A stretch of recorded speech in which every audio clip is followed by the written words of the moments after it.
संबंध नव्हता. बजोरिया कुठले बुलढाणा किंवा त्या भागातले अमरावती भागातले पण एकही माणूस त्यांचा नसताना ते तिकडनं निवडून आले. कुठल्या जोरावर? हा जो प्रकार आहे ह्या प्रकारात आम्ही सहभागी होऊच शकत नाही. मी इथल्यापुरता निर्णय घेतलेला आहे की मी इकडला संपर्क प्रमुख असल्यामुळे ह्या गोष्टीची मला तरी संयुक्तिक ते वाटलं ना मिळेल आणि तशा प्रकारचा सक्षम उमेदवार पक्षाकडे म्हणजे गीते होते, अनिल कदम होते, यांनी ही अर्ज घेतले होते हे तुम्हीच सांगितलं. आता अर्ज घेऊनसुद्धा ह्या सर्व परिस्थितीत आपण सर्व मतदारांपर्यंत पोचण्यात पुरे पडू की शकू की नाही या दृष्टिकोनातनं त्यानेही त्यावेळेला सांगितलं गेलं की आमच्याकडनं हे होणार नाही. करतील ना. शेवटी कोणाला करणार हे त्या मतदारांच्या आकलन शक्तीवर त्याने ते करावं. कारण आम्हाला ते होऊ नये. त्या नगरसेवकाने त्या जे काय मतदार असतील त्यांनी स्वतः ठरवावं की आपण प्रामाणिकपणे नैतिकतेने पुढे जायचं की ह्याच्यात सामील व्हायचं.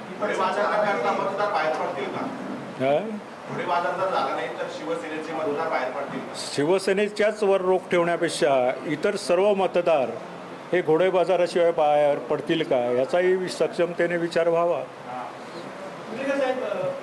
विधानसभेच्या निवडणुकीमध्ये शिवसेनेने खान किंवा बाणचे हा नारा दिला आणि आज परभणीमध्ये त्यांनी एका खानला उमेदवार दिलेले आहे. आपण याकडे कसे बघता? खानला कोणाला? शिंदे सेनेने ना. शिंदे सेनेने काय करावं ह्याच्यावर आमचा कंट्रोल असायचं काही कारण नाही. मग आमचा कंट्रोल असायचं काही कारण नाही त्यांनी कोणाला करावं हे. आम्ही डॉक्टर नावंदरना दिलेली आहे. हो त्यांचा आहे ना तो प्रश्न.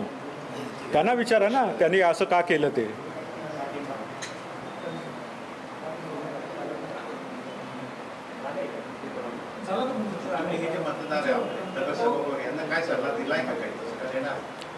यांची बैठक आम्ही घेणार आहोत कारण यांचीही बैठक आम्ही घेणार आहोत आणि त्या दृष्टिकोनातनं साहेबांशी बोलणं चालू आहे की त्यांना नेमके काय निर्देश द्यावेचे.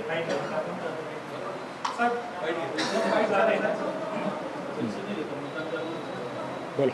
विधान परिषदेच्या निवडणुकीचा अर्ज भरण्याची वेळ संपलेली आहे. आपल्या पक्षाकडनं किंवा आपल्या आघाडीकडनं कोणी उमेदवारी अर्ज दाखल केलेला नाहीये.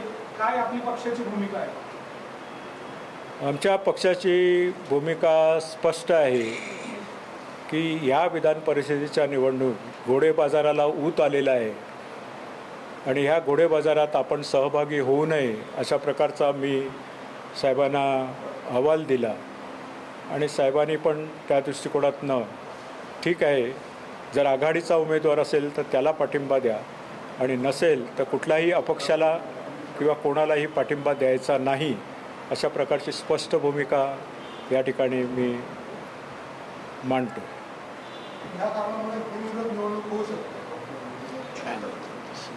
कोणी अर्ज भरलेत ह्याची मला कल्पना नाही. इतर पक्षांनी समजा महाआघाडीच्या इतर पक्षांनी सपोर्ट केला अपक्षाला तुम्ही करणारच नाही. शिवसेना उद्धव बाळासाहेब ठाकरे नाही करणार. 2 दिवस एवढा वेळ का लागला? जर आपल्याला माहिती होतं आपण लढणार नाही किंवा तुम्हाला घोडे बाजारात संशय आपल्या दोघांनी अर्ज पण घेतले होते, पुढे काय झालं? आज ठरलं आमचं. आज मीटिंग तुम्हाला सांगितलं. आज मिटिंगा झाल्या. मग आपल्याकडे तेवढे सक्षम उमेदवार नाहीये तर काय? सक्षम उमेदवार नाही असं समजलात तरी चालेल. घोडे बाजारामध्ये सामील करण्या एवढे सक्षम उमेदवार आमच्याकडे नाही.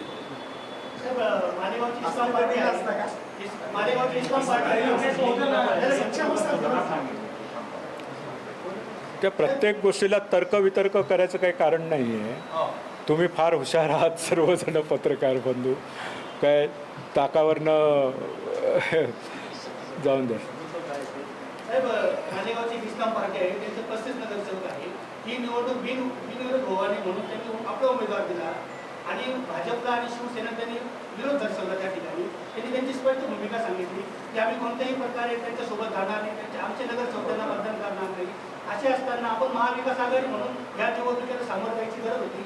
मात्र आपण या निवडणुकीत नाही तुमचा तो तर्क आहे की आम्ही सामोरं जायचं हवं होतं म्हणून, पण आम्हाला वाटतं की ह्या घोडाबाजारात सहभागी होऊ नये हा दृष्टिकोन आम्ही स्पष्ट केलेला आहे आणि म्हणून आम्ही आमचा उमेदवार दिला नाही. अशा परिस्थितीत सेवकांकडे भूमिका घेणार आहात निवडणूक.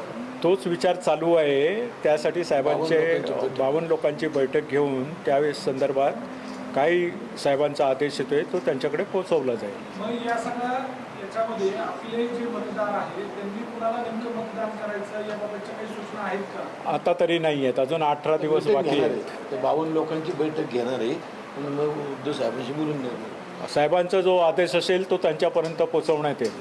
साहेब, पण मग आपल्याला नव्हती जागा लढवायची तर तुमचे मित्र पक्ष होते, शरद पवार साहेबांची राष्ट्रवादी होती किंवा काँग्रेस होते, त्यांना तुम्ही जागा पुढे देऊ साधणार. आम्ही त्यांना सांगितलं होतं तुमच्याकडेच उमेदवार असतील तर तुम्ही सांगा आम्हाला. त्यांनी ते केलं नाही हा त्यांचा प्रश्न आहे ना. साहेब, आता तुमच्याकडे मतदारांचं संख्याबळ कमी आहे म्हणून तुम्ही निवडणुकीमध्ये माघार घेत आहात. तुम्ही जे वारंवार घोडेबाजार म्हणतात त्यामुळे माघार. संख्याबळ तर कमी आहेच, त्या तुलनेत त्यांचं संख्याबळ जास्त आहे, भाजपचं जास्त आहे किंवा मिंदे सेनेचं जास्त आहे, याबद्दल वादच नाही ना. ते तर पेपरवरच आहे. ते आमचं संख्याबळ कमीच आहे, पण संख्याबळ कमी असतानासुद्धा चांगल्या प्रकारचे मतदान कशा प्रकारे घेतलं जाऊ शकतं, पुन्हा तोच शब्द येईल माझ्या तोंडातून काय. तर त्या भानगडीतच पडायचं नव्हतं आम्हाला. याआधी शिवसेनेने हीच निवडणूक लढवली ना साहेब, स्थानिक स्वराज्य संस्थांची निवडणूक लढवले. आता ज्यांना उमेदवारी मिळाले ते तर आमचेच उमेदवार होते ना त्या अगोदरच्या याला. त्यावेळेस तुम्ही जो वारंवार शब्द वापरता तसं याआधी झालं नाही असं तो काही तेव्हा मी नव्हतो, ते आता मी आहे म्हणून हा निर्णय घेतला मी, असं समजा पाहिजे. पण त्यावेळेस मतदार जास्त होते ना, संख्या आमच्याकडे जास्त होती. हे मतदार वाढावे यासाठी स्थानिक स्वराज्य संस्थांच्या निवडणुकांमध्ये आपल्या नेत्यांनी फारसं प्रयत्न पण केला तर दिसलं नाही. महापालिकेच्या निवडणुका झाल्या, नगरपंचायतीच्या निवडणुका झाल्या, त्यावेळेस जर मेहनत घेतली असती तर आज तुम्हाला या निवडणुकीतून माघार घ्यायची वेळ आली नसती. हा जर तरचा प्रश्न आहे. त्यावेळेला खरोखरच मी नव्हतो किंवा आम्ही कुठेतरी संघटनेमध्ये दुफळी पडली ही वस्तुस्थिती आहे. त्याच्यातनं अनेक चांगले पूर्वीचे जे माझ्याबरोबर काम केलेले कार्यकर्ते निघून गेले. काय अगदी काय आम्ही आधी पूर्वीसारखे सक्षम आहोत हे मी उगाचच बोलणार नाही आहे, पण तेवढी सक्षम संघटना उभी करण्याची ताकद आमच्यामध्ये आहे. तुम्ही गेलात तरी बेस स्ट्रॉंग आहे, त्याच्यातनं आम्हाला उभं करायचं आहे. त्यासाठीच आमचा 8 तास चाललेला आहे. ते मगाशी मी सांगितलं कशाप्रकारे आम्ही खालून वर अशा प्रकारची संघटना उभारू आणि त्यांना दाखवून देऊ तुमच्यामुळे काही अडलेलं नाही आहे. ही संघटना फिनिक्स पक्षाप्रमाणे राखेतून पुन्हा झेप घेईल अशा प्रकारचं वातावरण आम्ही निर्माण करतो आहे. तशा प्रकारचं वातावरण निर्माण झालेलं आहे. फक्त ते तुमच्या दृष्टिपथात यायला थोडा कालावधी लागेल. त्यासाठी तुमचे शुभेच्छा आम्हाला पाहिजेत. साहेब, आता जे विधान परिषदेचे उमेदवारीचे अर्ज अपक्ष म्हणून एका व्यक्तीने भरलेला आहे, त्यांना सूचक पाठिंबा नसणार. नाही, त्यांना सूचक म्हणून आपल्याच पक्षाच्या काही सहकाऱ्यांनी त्यांना पाठिंबा दर्शवल्याची माहिती आहे. तसं जर असेल तर त्यांच्यावर योग्य ती कारवाई केली जाईल. काय पण आता आपले जे पक्षाचे मतदार आहेत, जे नगरसेवक आहेत, त्यांना आपण काय संदेश देणार आहात? म्हणजे या संदर्भात साहेबांशी बोलणं चालू आहे. आतासुद्धा फोन मला आला होता. मी म्हटलं प्रेस चालू आहे, त्याच्यानंतर मग आमचे जे मतदार आहेत त्यांची बैठक घेतली जाईल आणि त्यांना साहेबांशी बोलून त्यांना ज्या सूचना द्यायच्या आहेत त्या योग्य प्रकारे त्यांच्याकडे पोचवल्या जाईल आणि त्याप्रमाणे त्यांना वागावं लागेल. पण जे अपक्ष उमेदवार आता अर्ज दाखल करतायत ते केवळ आणि केवळ तुमच्याच भरोशावर शिवसेनेचे त्यांनी कोणावर भरोसा ठेवतो त्यांचा प्रश्न आहे. आमचा जो आदेश येईल त्याप्रमाणे आमच्या मशालीवर किंवा आमच्या आदेशाप्रमाणे निवडून गेलेले जे मतदार असतील त्यांना आदेशभर हुकूम वागावं लागेल. आदेशावर चालणारी संघटना आहे आपली. साहेब, या निवडणुकीच्या दृष्टीने आता चर्चा झाली, मात्र अंबादास दानवे जे आपले सहकारी आहेत त्यांनी एक आजच्या दिवशी विधान केलं की दोन्ही शिवसेना एकत्र यायला हव्यात असं त्यांचं वैयक्तिक मत त्यांनी व्यक्त ते केलं. त्यांचं वैयक्तिक मत आहे. तुम्हाला काय वाटतं दोन्ही शिवसेना एकत्र? मला काय वाटायचा प्रश्नच नाही. मी माझ्या स्वबळावर संघटन उभं करणारा माणूस आहे, जे मी पूर्वीही केलेलं आहे आणि आताही तेच माझं मत असेल की उद्धव बाळासाहेब ठाकरे यांच्या नेतृत्वाखाली, आदित्य साहेबांच्या नेतृत्वाखाली स्वबळावर आम्ही आमची ताकद अशी उभी करू की 29 साल हे शिवसेना उद्धव बाळासाहेब ठाकरे यांचंच असेल, अशा प्रकारची आमची वाटचाल असेल. साहेब, हे बघत असताना आता जे पक्षामध्ये बदल करण्यात आलेले आहे त्यामुळे प्रचंड नाराजी आहे. अजिबात नाराजी नाही आहे. तुम्हाला मी पुन्हा एकदा सुरुवातीला मी सांगितलं तेव्हा तुम्ही होतात की नाही मला माहिती नाही. हां, तुम्ही नसाल. की ही जी पदं आता केलेली आहेत ती वरची पदं आहेत. अजूनही शहरातली महानगर प्रमुखांच्या हाताखाली उपमहानगर प्रमुख नेमायचे बाकी आहेत. 8 प्रभागासाठी उपमहानगर प्रमुख, 4 प्रभागासाठी विभाग प्रमुख, 2 प्रभागासाठी उपविभाग प्रमुख, प्रभागासाठी प्रभाग प्रमुख आणि 4 प्रत्येक प्रभागाला 4 शाखा प्रमुख अबकडप्रमाणे अशी ती फळी खालून उभी करायची आहे की या महिन्याभरात पूर्ण होईल. त्याच्यात ते सामील केले जातील ज्यांना काम करायची इच्छा आहे.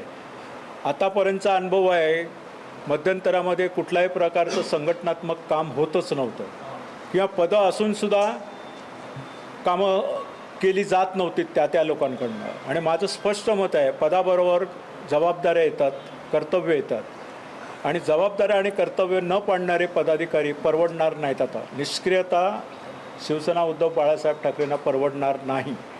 त्यामुळे भविष्यकाळातील वाटचाल ही सक्रिय कार्यकर्ता, निष्ठावंत कार्यकर्ता आणि ज्याची बांधिलकी उद्धव बाळासाहेब ठाकरेंबरोबर आहे त्याच्याबरोबरच करायला, आणि ज्यांना कामाची इच्छा आहे त्यांनी स्वतःहून पुढं यावं अशा प्रकारचं आम्ही आव्हान प्रत्येक बैठकीमध्ये करतो आहे. माझ्या 31 प्रभागाच्या बैठका झालेल्या आहेत. माझ्या 6 विधानसभेच्या बैठका झालेल्या आहेत. जून महिन्यामध्ये माझा ग्रामीण दिंडोरी भागाच्या बैठका चालू होतील आणि मेळावे चालू होतील. त्यामुळे प्रत्येक ठिकाणी ज्यांना काम करायची इच्छा आहे त्यांना पुढे आणलं जाईल. नुसतं पद कुजवणारे कार्यकर्ते आता आम्हाला परवडणार नाहीत. म्हणजे गद्दार निर्णय घेताना काही आढावा घेतला असेल. हो. असं का झालं की पदं आहेत परंतु कामं केली नाहीत? काय आपला त्याचं कारण मध्यंतराच्या ह्या जे काही झालं, दुफळी झाली, आमिषापोटी काही लोक गेले, काही लोकांना ब्लॅकमेलिंग करून त्यांना तिकडे ओढलं गेलं. त्यामुळे जे एक शैथिल्य निर्माण झालं, ते शैथिल्य त्यांना पुन्हा एकदा ऊर्जा निर्माण करण्याच्या दृष्टीने माझ्या बैठका चालू आहेत. त्यांना पुन्हा प्रोव्होक करतोय मी की हे आपण कोणाचे शिवसैनिक, बाळासाहेबांचे शिवसैनिक आहोत. उद्धव बाळासाहेब ठाकरे जीवाचं रान करतायत, आदित्य साहेब जीवाचं रान करतायत. तुम्हाला आम्हाला तर छोटं काम आहे प्रभागामध्ये किंवा वॉर्डमध्ये, हे काम करायला आपल्याला काहीच हरकत नाही. आणि तुम्ही जर निष्ठावंत आहात, तुमची निष्ठा पणाला लावायची वेळ आलेली आहे. प्रतिकूल परिस्थितीत जो साथ देतो तो खरा निष्ठावंत. ते आव्हान केल्यानंतर आता चांगल्या प्रकारची लोक पुढे येत आहेत, जुने लोक पुढे येत आहेत. म्हणजे शेलार मामाच्या भूमिकेतून आम्हाला काम करायचं असे सांगणारे जुने लोक पुढे येत आहेत की ठीक आहे, जे झालं ते झालं, आता आम्ही पण काम करायला इच्छुक आहोत. त्यामुळे तुम्हाला काही 3-4 महिन्यात असंच दिसून येईल चित्र की तुम्हीच म्हणाल अरे हे पुन्हा एकदा उभारी घेतली शिवसेनेने. तशी वाटचाल चालू आहे. तुमची साथ असावी. फक्त मध्ये मध्ये जे काही गोष्टी सांगितल्या जातात काही पत्रकारांच्या माध्यमातून, त्यामुळे थोडंसं दुःख होतं की हे एवढं चांगलं चाललेलं असताना हे का खोडसाळपणा होतो आहे मध्ये मध्ये. ते होऊ नये. तुम्ही सूचना करा. आता काल माझ्याकडे एका पत्रकाराचा फोन आला, साहेब असं असं आहे. आता जी 4 नावं छापून आलेत कुठल्या तरी वृत्तपत्रात, काय त्यातले 2 खाली येऊन भेटून गेले, साहेब माझ्या स्वतःच्या कौटुंबिक आणि व्यावसायिक कारणामुळे काही महिने मी काम करू शकणार नाही. तो चांगला पेपरवर ह्याच्यामध्ये आहे, त्यांनी वृत्तपत्रातसुद्धा दिलेलं आहे की त्यामुळे मी करत नाही आहे, माझी निष्ठा उद्धव बाळासाहेब ठाकरेंवरच आहे, असे दोघेजण सांगून गेले. काही लोक बाहेरगावी गेलेत त्यामुळे संपर्क नाही झाला. एक तर नाव असं आहे की जे कार्यकर्ताच नाही आहे तो, पण त्याचं नाव आलेलं आहे की हा नाराज आहे. मी चौकशी केली, अरे कोण आहे हा, त्यामुळे तो आपल्याकडे नाहीच आहे, कोण आहे ते माहिती नाही आहे. तिकडल्या सर्व कार्यकर्त्यांनी सांगितलं. म्हणजे हे असं होतं. काही वेळेला आम्ही त्यातनं काय चांगलं काढतो की नाराजी आहे ना, चल त्याला भेटूया. का तो होतो, त्याला सक्रिय व्हायचं आहे का पुन्हा, काय तो पदावर होता का, आणि त्या पदावर काम न केल्यामुळे दुर्लक्षित झालं आहे का, त्याला काम करायची इच्छा असेल तर पुन्हा आम्ही त्याला सामील करून घेणार. म्हणजे आता कोण नकोच अशातला भाग नाही आहे, पण काम केलं पाहिजे, पदाला न्याय दिला पाहिजे, या दृष्टिकोनातनं वाटचाल करतो आहे. मुद्दा असा पण आहे, अनेकांच्या नाराजीचं कारण हे पण आहे की एवढी सगळे संघर्ष करून आंदोलन करून सुद्धा पदावर हटवलं जातं. दुसरं म्हणजे वरिष्ठ नेत्यांकडनं, उद्धव साहेबांकडनं, आदित्य साहेबांकडनं कुठली दखल घेतली जात नाही. वरिष्ठ नेते नाशिकला येत नाही, आढावा घेत नाहीत. याच्यामुळे शैथिल्य आलंय असं पण काही जणांचं म्हणणं आहे. याबाबत आपण काही सिंहावलोकन करणार? 100%. आता तो मुद्दाच उरणार नाही, कारण माझ्या गेल्या 2 महिन्यामध्ये 5 ते 6 दौरे झाले माझे इकडे. 2-3 दिवस. मी पत्रकार परिषदा घेत नाही, तुमच्या माहितीसाठी खरं सांगतो. मी पत्रकारांसमोर कधी आलेलो, तुम्ही साहेबांबरोबर तर कधी बोललो एक शब्द तरी? मी बोलत नाही, मी करून दाखवतो. आता तुमच्याही लक्षात आलं असेल की गेल्या 4-5 वेळा माझ्या ज्या हे झाल्या दौरे झाले त्याच्यामध्ये तळागाळातलाच शिवसैनिकाला भेटतो आहे मी मध्यवर्तीत येतो. मध्यवर्तीत जे कोणी 2 तास मी ठेवलेले असतात की ज्याला कोणाला भेटायचं असेल त्यांनी मला येऊन भेटावं. ज्याला कोणाला इथे यायची कोण बघेल मग आपल्यावर हे होईल, मी बाहेर कुठेही भेटायला तयार आहे. मी प्रत्येक शिवसैनिकाला त्याचा उपयोग करून घेणारा माणूस आहे. ज्याची जेवढी कपॅसिटी असेल तिथे त्याची जबाबदारी देण्याची माझी तयारी आहे. फक्त पुढे यावं. मी शिवसैनिकांना आव्हान करेन, ज्यांना वाटत असेल की आपल्याकडे लक्ष दिलं जात नाही असं होणारच नाही. कारण मी सातत्याने जेव्हा येतो तेव्हा तुम्ही गर्दी पाहतच असाल काय कशी असते ती, आणि मी प्रत्येकाला भेटतो. मी फक्त या नेत्यांनाच घेऊन बसत नाही. बैठक असेल तेव्हा काही लोकांशी चर्चा करायला बसावं लागतं, पण अदरवाईज मी प्रत्येक शिवसैनिकाला भेटणार, त्याला काय काम करायची इच्छा आहे ते विचारणार आणि त्याच्यामध्ये त्याला सामावून घेणार. पहिली चूक सुधारणार, कारण आधी संजय राऊत होते तेव्हा त्यांच्या कार्यपद्धतीवर नाराज होऊन अनेक सैनिक. नाही, मी चूक म्हणणार नाही. नेते आहेत ते, नेत्यांना त्यांचे जे दर्जा आहे त्याप्रमाणेच राहावं लागतं. मी स्वतःला नेते ते त्यांना पत्रकारांच्या सोबत वार्तालाप करायचा असतो. त्याच्यानंतर एकंदरीत आढावा घेण्यासाठी काही ठराविक लोकांना भेटायचं असतं. लिमिटेड वेळ असतो, त्याच्यात त्यांना जे करता येईल ते करतं आणि मग बाकीच्या सूचना ते मला करतात की हे असं तुम्हाला करावं लागेल आणि त्याप्रमाणे मी करतोच. आणि माझी पूर्वीची कारकीर्द जर तुम्ही पाहिली असाल, मी रिझल्ट देणारा माणूस आहे. आणि तुम्हाला 29 साली आता मध्ये निवडणुकाच नसल्यामुळे 29 साली शिवसेना उद्धव बाळासाहेब ठाकरे ह्यांचंच वर्चस्व या नाशिक जिल्ह्यामध्ये असणार हे मी तुम्हाला ठामपणे सांगू इच्छितो. झेडपीच्या निवडणुका आहे, हो, त्याची तयारी चालू आहे. 2019चा उल्लेख करतायत म्हणून म्हटलं. झेडपीच्या निवडणुकीसाठी नियोजन चालू आहे. आमचे तालुका वाईज बैठका माझ्या देवळालीच्या झाल्या, माझ्या बाकीच्या पण झाल्यात. आता मी दिंडोरी साईडला जाणार आहे. निवडणुका जाहीर व्हायच्या आत माझ्या सर्व ठिकाणच्या बैठका, तिकडले पदाधिकाऱ्यांच्या नेमणुका ज्या काही राहिल्या आहेत किंवा कोण गळले गेले असतील त्यांच्या नेमणुका पुढल्या महिनाभरात परिपूर्ण होतील आणि त्यांच्या बैठका घेऊन त्यांना त्यांच्या कार्याच्या दृष्टीने निवडणुकींच्या दृष्टीने जी बांधणी करायची आहे ती करून आम्ही चांगल्या प्रकारचा रिझल्ट याच्यामध्ये काढून दाखवू शकू असं मला वाटतं. धन्यवाद. थँक्यू.